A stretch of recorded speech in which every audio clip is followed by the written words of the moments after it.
Welcome to Office 2013 class video number 47. Hey, this is our website, and you can get to this website by clicking on the link below the video.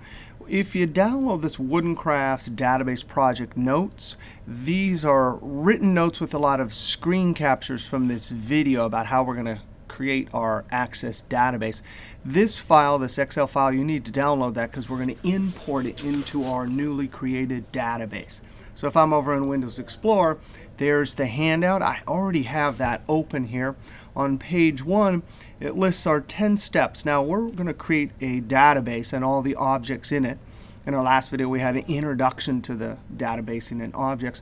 But this project is going to span a bunch of steps and take us a bunch of videos. So we're going to, in essence, we're going to create one database for the whole study of Access. Now if you scroll through this, there's some important notes about code that we will be using right at the top. Some notes about numbers here when we do fields, when we're creating our fields. And then the rest of this is just screenshots from the video. So you can look at that if you want, download it, or otherwise just watch the video. All right, now we need to open up Access. And when we open up Access 2013, we see this screen here, custom web app. We want a blank desktop database. I'm going to click there, and guess what? It's going to have us name this and then create it before we even start. So Wooden Crafts, but check this out. That little button right there, we actually need to click it and redefine this. So I'm going to save this to my class notes. All right, so I've saved it to my Highline class notes Access. Click OK. Notice we had to click on that button and define the file path and give it a name before we click the Create button. So when I click the Create button, boom. Now after we create our database, we can see it's insisting we have a table because you can't have anything in a database without a table. But we're going to actually save this table, change the name to a better name, and come back and work on it later because we're first going to import a supplier table. So I'm going to use Control S to save this, and I'm going to call this Products. This is the table where we're going to save all of our toy product. Click OK. Now I'm going to close this. We have one object. Now I would like to import. So I'm going to go to External Data. I want to import and link from Excel. You can actually choose to link or not. I'm going to click on Excel. It needs our file path. This is the file we've downloaded. So I'm going to click Browse, and I'm going to browse all the way to our class notes. So I'm here in my class notes for Access, and there's my supplier data. So this is an Excel file which I'm going to bring into Access. So I'm going to double click this. There's the file path. Import the source data into a new table in the current database. Yes, that's what I want to do. I'm going to click OK. It'll bring me through a wizard. Show worksheets. There's only one in that table. We could see it looks like we have field names and then records and rows. I'm going to click Next. First row contains column headers. Yes, indeed, those are our field names. Click Next. Supplier code, the data type. This is actually giving us a list straight from Design View. We are going to use short text for this. Index, that helps sorting and filtering and things like that. I'm going to say no duplicates because this is going to be our primary key. This is the supplier code. I could go through and choose to not import some, but I want all of these fields. I click Next. Next, let Access add the primary key. No way, I have my own. Choose my own primary key. Primary key is going to be our unique identifier, and the supplier code is a 2-letter code, both capitalized. So we're going to select that one. Click Next. Import the table. Call it supplier data. That's fine. I would like the wizard to analyze. No, I don't want to do that. Click Finish.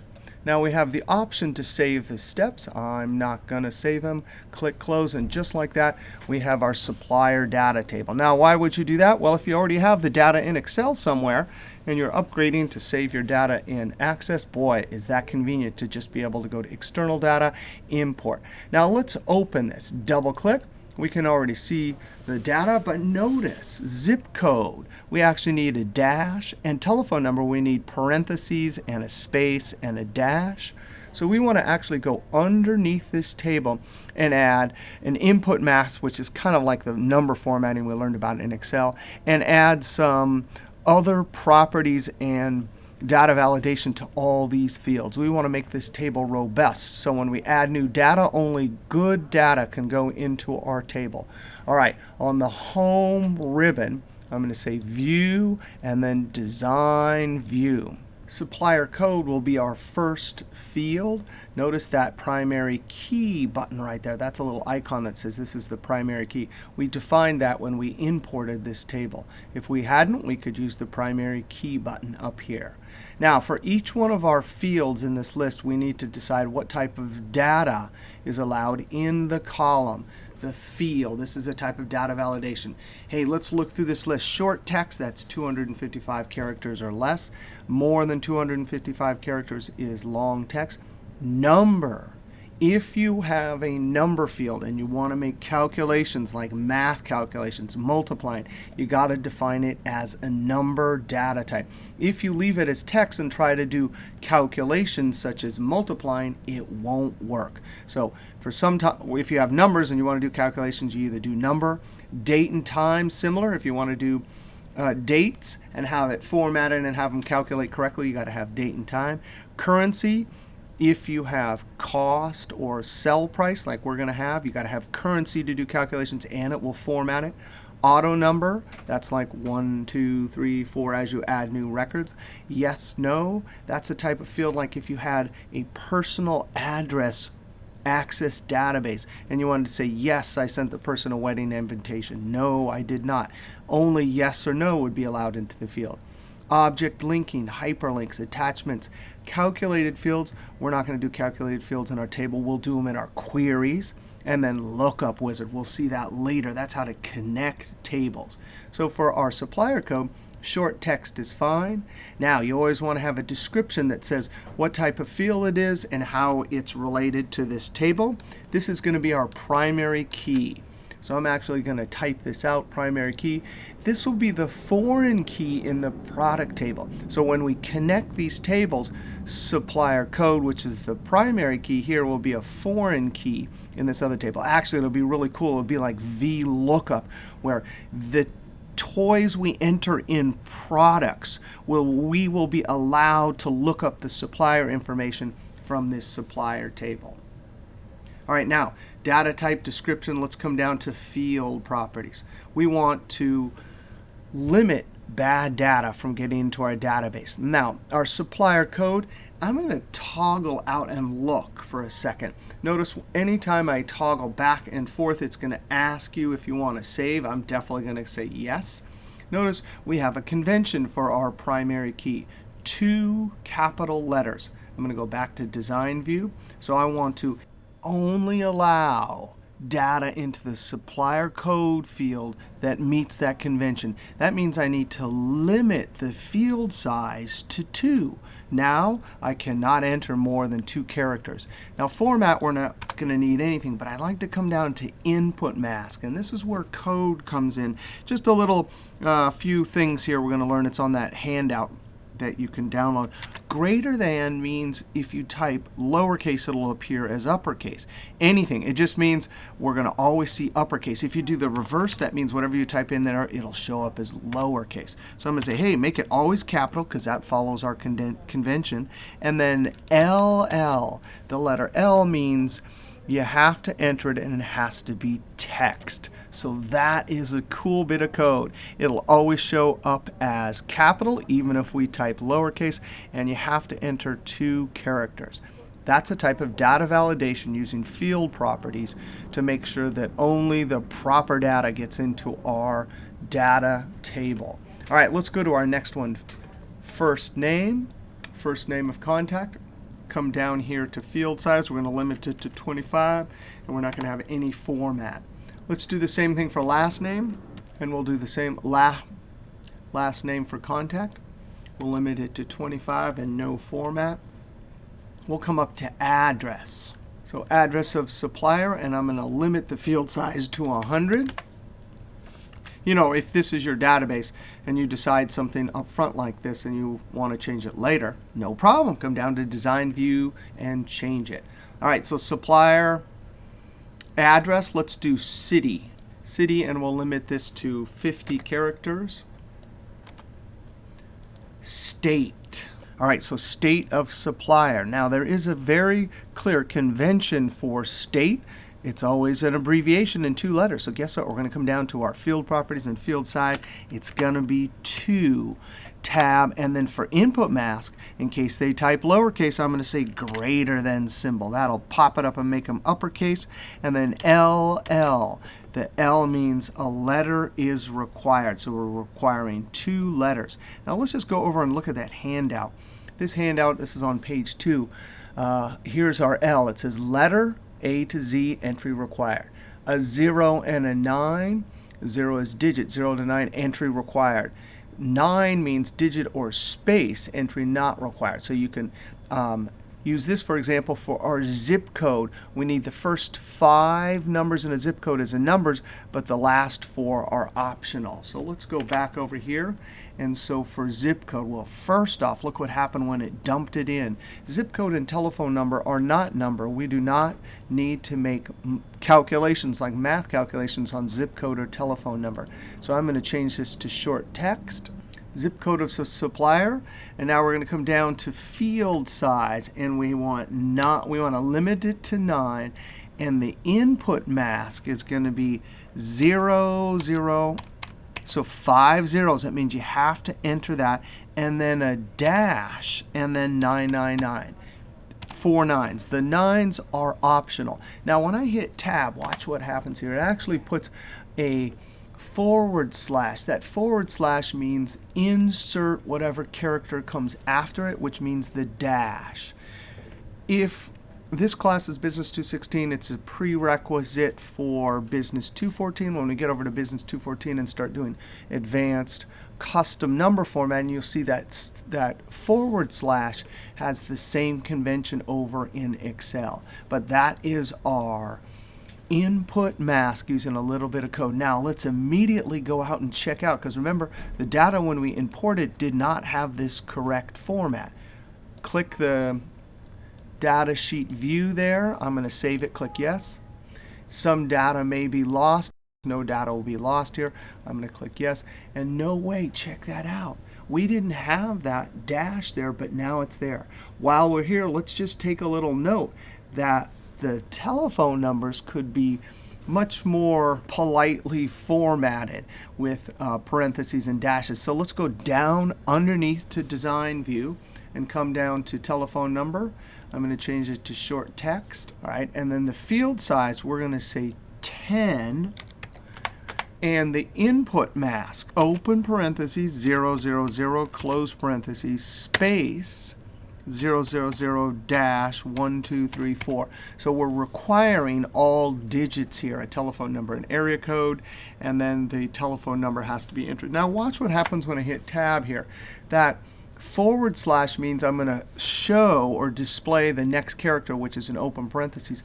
But then because we have more than one character that we want to add to our input mask, it says close parentheses and a space, and that has to be in double quotes. And then again here, a / means please show that dash. This convention will be the same when we get over to Excel also. Hey, let's go look at this. This is exciting. We're doing real database in here, adding data validation and input masks and everything. Click yes. And just like that, look at our telephone numbers. Now, we added all that data validation underneath in design view. We need to test this. I'm going to Control S to save it and then close this. Now, I'd like to add a form. We simply select whichever table we'd like to have a form sit on top of, go to Create, and I'm simply going to, in the Forms group, use the built-in form. Click. I'm going to click up on View and say Form View. Control S. It's asking us, what do you want us to call it? I'm going to call it the same thing, supplier data. This is a different object, right? So it's in fact a good idea to have the same name for your form. And now we see tables and forms. Remember, a form sits on top of the table and it's just a user interface. Now let's come down to the bottom here. You can see that new blank record, and we're going to test our data validation and try to break everything. Now ready for supplier code? I'm trying to type the number 2. Remember, we had LL greater than, but it doesn't let me. So now I'm going to type SP. And I typed lowercase there, and it automatically, because we had that greater than symbol, pops up uppercase S, uppercase P. All right, so we got our SP there, and we tested it. Now let's try first name. The first name is Sue, but now I'm going to type a space and then type lots of Ds. I'm trying to exceed that 25 character limit, but it's not letting me, so that looks like it's working. Last name is Pham, and we can do the same test with 25 characters there. Address, 12th, 14th Avenue, and if I did the same test here to exceed the 100, that would work. Now city, Seattle, and we had a limit of 50 here. We could test that, and that would work. State, now I'm going to try and type a number. No, it's not going to let me try and type a number, but I can type WA, and I type lowercase, but they automatically came up as capital. That is awesome. We are ensuring by building our table with proper data types and field properties, in essence data validation, we're ensuring that the data we enter into the table is useful, good data. Zip code. All right, so zip code 98106. Now if I hit tab, notice it puts that little dash. If I didn't know it, I could leave it blank, but I do know it, so I'm going to type. Now, interestingly enough, that dash there is not a character stored. If you count here, there's 10. And if you remember, our validation rule for field size was 9. That little input mask character is not counted. That's the same for telephone number also. Notice it's way more than 10 characters that we limited, but the 10 characters only applies to those numbers. All the other characters are just in input mask. So there we go. Now when I close this, watch, I'm not going to click Save or anything. And now when I open up the supplier data table, boom, there is our new supplier, supplier of toys. All right, now we've tested that one. Now we need to go work on our products table. I'm going to build this one from scratch. I'm going to right click and go to Design. And so here it is. We haven't done anything to this. Now let's go look at our handout here. And on page 12, you can see here's the field names, but here's all the raw data, the records for this table. And here is a list of the field, the data type, the description, the field size, and any input mask. We even are going to have a validation rule for our cost field. So you can look at that on a piece of paper while creating this also. But I'm going to do it all from scratch. Now the first thing is we want product ID.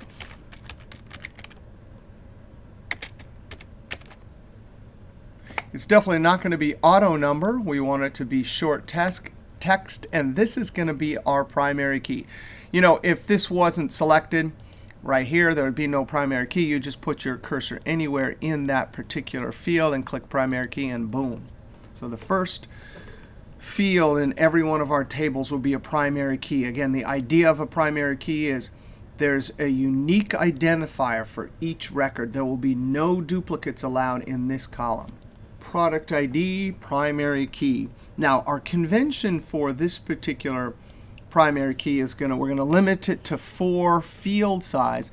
And the input mask, well, we have to have greater than. There's always going to start with 2 letters, LL, and 2 numbers, 0, 0. I'm going to say required yes. Allow 0 length. No, I don't want to allow 0 length. And no duplicates. Index, no duplicates. That'll be fine because that's the primary key. All right, so we have our input mask and our field size. Let's create our next field. This is description. And this could also be short tap.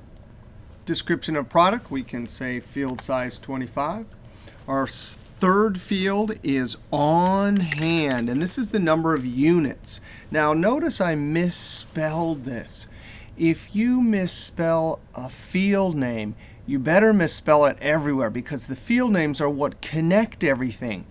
The tables connected to the forms, connected to the queries, connected to the reports. So I better make sure I spell this correctly. On hand. Now this needs to be data type number, because we're going to be making calculations on on hand. That's the number of units on hand. So we'll make like inventory multiplication calculations. So this field has to have data type number. Now down here in properties, we have field size. If we go over to our handout and on page 4, it describes the different types of number field size we could have. Byte is for the numbers 0 to 255. An integer, a long integer, are defined by these intervals. Single, double, decimal. We don't need to really worry about all these. We'll accept the default, which is long integer. Now, let's do the next field, cost. Cost. And when I hit Tab, I'm simply going to type the letter C to pull up data type currency. Data type currency will work perfect because it will allow us to do calculations on this field, and it will format it as currency. Cost of product on hand, that's the amount we paid. And down here, we actually want to add a validation rule. We don't want anyone to ever enter a number greater than 500 or less than 0 for this cost field. So down under validation rule, we're going to type out greater than or equal to 0. Remember, we talked about this in Excel. There's no single greater than or equal to symbol, so we're always typing 2 characters. Greater than or equal to 0, space, and space, less than or equal to 500. Now, this convention means that 2 criteria will always be enforced. The number has to be both greater than or equal to 0 and less than 500. Now, when I hit Tab, that's the rule. But this validation text allows us to type what we want the dialog box to show when someone tries to enter a number outside of this range. So I'm going to type enter amount between 0 and 500. You could type whatever you want there, and that will show up in the dialog box when the person violates this rule. And we'll test this. All right, let's do our next field. This will be cell price. Tab. C for currency. Tab. Sell price of product and amount we charge the customer. The defaults down here are fine. And now I'm going to Control S. Our next field is going to be supplier code. Now, we're buying and entering toys here. So we definitely need one of the fields to say which one of the suppliers over in the supplier data table we bought this toy from. So I'm going to type supplier code. And this is going to be at the very bottom, Lookup Wizard. It'll actually look up from the products table over to the supplier data table. I want the lookup field to get values from another table or query. So we won't even have to memorize what the codes are. This lookup will automatically get it from the supplier data table. It's similar to the VLOOKUP we did in Excel. Now, the table we want is supplier data. Click Next. The field we want from the supplier data is supplier code. So I click this arrow. Click Next. We could sort it based on supplier code. Next. And there's our preview. We don't have to memorize them. It'll always show up in a drop-down giving me all the options. And here's what's so amazing. This is our products table. This field supplier code is going to be linked to the supplier data table. If we add or subtract suppliers, this list with this drop-down will update. It'll all be dynamic. All right, let's click Next. That's fine. That's the name that we're going to use for our lookup field. I'm going to click Finished. The table must be saved before the relationship can be created. Save now? Yes. I'm going to click Yes. All right, now I'm going to close this table here and actually go and look at the relationship under Database Tools, Database Tool, Relationships. And there we have 2 field lists. One from the products table, and I actually would like to point to the edge here and click and drag so we can expand and see more of the field list. Point to the title on this field list over here. Click on the corner and click and drag to expand. And there's our relationship from supplier code. This is the primary key, and there's the foreign key. All right. There's a relationship here, but I would like to make this relationship even stronger. What I'd like to do is never allow anyone to enter anything in the products table that's not in the supplier code table. So with this line here, this join line, we can right-click. I didn't quite get it, so I'm going to try it again. Right-click. Yeah, I had to go up a little bit higher until you see Edit Relationship. I'm going to click Edit Relationship. From supplier data to products, I would like to enforce referential integrity. So reference, because we're referring from one table to the other. Integrity, I want it to always be exactly. While I'm in the products table, I want to only allow supplier codes from the supplier data. Now, we could do cascade update related fields or delete related records. That means if you change data in the supplier table, it will automatically change in the products table. Or if you were to delete a supplier, it would delete all the toys in the products table. But we're not going to check either one of those. I'm going to click OK. And instantly we get a one-to-many relationship. Primary key means there cannot be any duplicates. That's why there's only one. Well, of course, over here, we could buy many toys from any one supplier. So we can have many, one-to-many relationship. Now, when you close this, if it asks you to save, say yes. We've saved the relationship. Now, let's go right-click, Design View. We have couple more things to do. Notice it doesn't say Lookup. It says short text, but we're going to leave a description here. Code of product supplier, lookup to supplier data table. All right, and now I'm going to Control S, and I like to create one. And we could do some field properties down here, but it's OK. We're going to have a drop down. So when we select from the drop down, I'll be putting in the correct data. Supplier, we have one last field. We have our wholesale retail, and this is going to be a lookup also. Wholesale retail tab, and we're going to do a lookup, but there's not another table. In step 1, I'm going to say I will type the values that I want in this drop down. So it's looking up, in essence, kind of like how we did data validation list over in Excel. We'll have a drop down that will allow us to select from the values I type in, click Next. So I didn't really want to create a whole new table. So here I'm just going to type in wholesale and retail. Now these will automatically appear in a drop down. Click Finish. We're going to do the same thing here. Type a good description. Look up to a list that I typed in. Control S. Now I'm going to close this. I want to create a form and then test it. So I'm going to go up to Create. Notice I have the products table selected. Create. Go over to Form. Click on Form View, and there we have it. We're going to try and break every single rule. So it's supposed to be 2 letters and then a number, so I'm going to type a number. Won't let me type a number. That's good. Our very first toy is going to be BF. So I'm going to type little b, little f, and notice they pop right up. I'm going to try and type some more letters. It won't let me because remember our input mask is LL00. So the proper product ID for our first toy is BF01, Barnyard Friends. Now, similarly, I'll try to type a lot of extra characters here, and I can't go past that 25 limit. Now, I'm always going to use Tab to move forward, just as we've done so often in this class in Excel and dialog boxes, etc. On hand, there's 3 of them on hand. The cost is 27. Now watch, I'm not going to type a $ or 27.00. I'm just going to hit 27 and then Tab. Because it's got a currency data type, it'll put the right formatting in.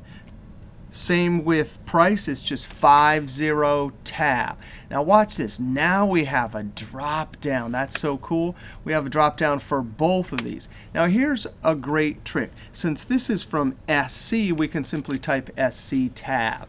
Notice I did little SC, but as soon as I hit tab, it capitalized both the S and the C. Now all of these are going to be retail, so I'm simply going to type R and tab. Now before I hit tab, look down here. It says 1 of 1. When you get to the last field in the record you're working with, when you hit tab, it goes to the next record. Or if you're entering new records, it creates a new record. So I'm going to hit tab. You can see the 2 of 2 here.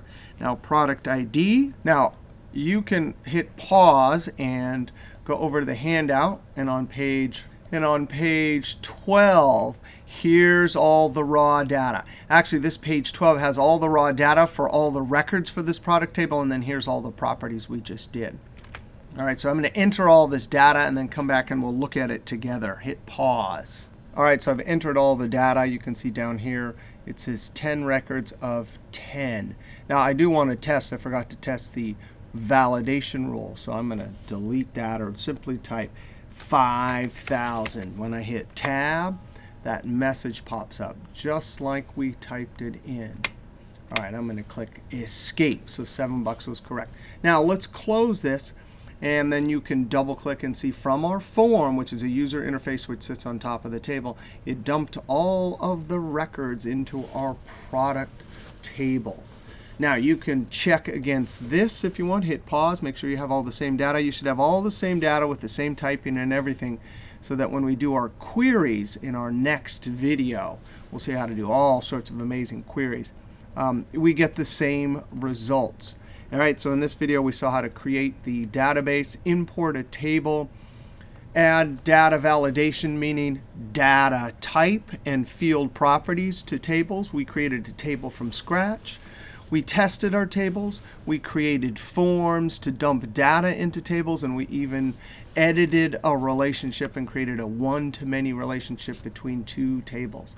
All right, in our next video, we will learn how to do queries. All right, see you next video.